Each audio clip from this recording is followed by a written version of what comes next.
நேற்று என்ன பார்த்தோம் என்றால், முதல் வகையில் ஏன் சில பாடல்கள் பாடக்கூடாது, குறிப்பாக அருங்குடை பாடல்கள் ஏன் பாடக்கூடாது, அருங்குடை இயக்கத்தில் நாம் ஏன் சேரக்கூடாது என்று திருத்தந்தை கூறும் விளக்கத்தின் வாயிலாக பார்த்தோம்.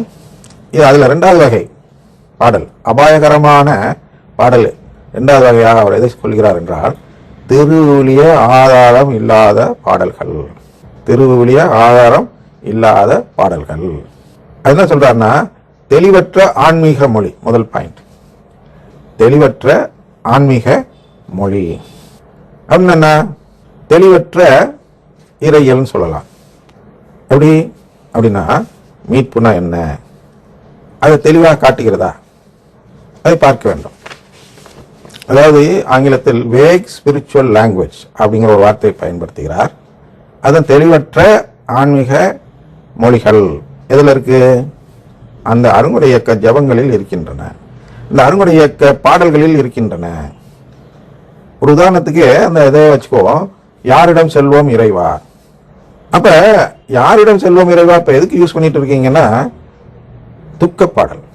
எங்கேயாச்சும் ஒருத்தன் செத்து போயிட்டா, இல்லாட்டி ஏதோ ஒரு துக்க சூழ்நிலை இருந்தா உடனே அப்படியே யாரிடம் போவோம் இறைவா, ஐயோ உங்கள்கிட்ட தானே எல்லாமே இருக்கு, நீ என்ன பார்த்து ஏதாவது இறங்கு அப்படின்னு பாடுறோம்.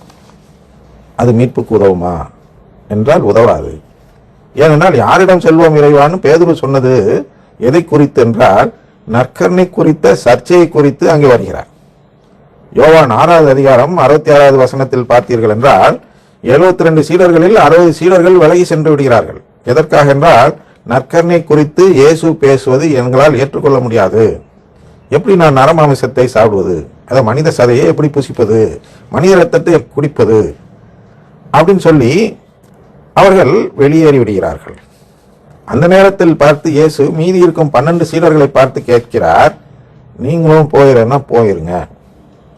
ஏன்னா என் செய்தி இதுதான், நீ மானிட மகனுடைய சதையை புசித்து அவருடைய இரத்தத்தை குடித்தால் ஒழிய உனக்கு மீட்பு கிடைக்காது என்று 6:53 கூறுகிறார் யோவான்ல.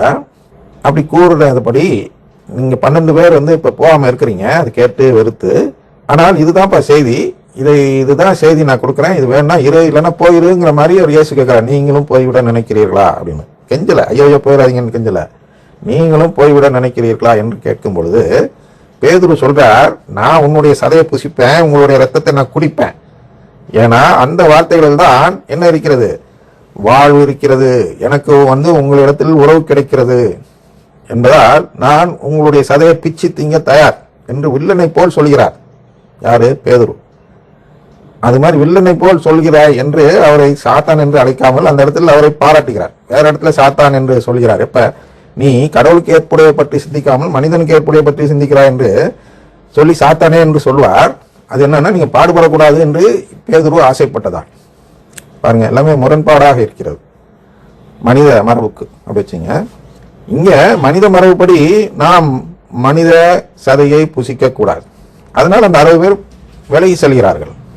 ஆனால் பேதுருவும் அந்த 12 நபர்களும் என்ன சொல்கிறார்கள் என்றால், இல்ல மனித மரபு ஏதாவது சொல்லட்டும், அதெல்லாம் அசிங்க, எனக்கு வாழ்வு கிடைச்சா போதியா அப்படின்னு சொல்லி, உங்களை தானே சாப்பிட சொல்றீங்க, நான் சாப்பிடுவேன் அப்படின்னு சொல்ற இடத்துல தான் இயேசு பாராட்டுகிறார். அப்ப இந்த யாரிடம் செல்வோம் இறைவா யாரால் பாடப்படுகிறது என்றால், நற்கருணை இல்லை, இந்த சதையை புசிப்பதற்கும் மீட்புக்கும் தொடர்பில்லை என்று சொல்லக்கூடிய பர்க்மான்ஸ் எழுதிய பாடல்.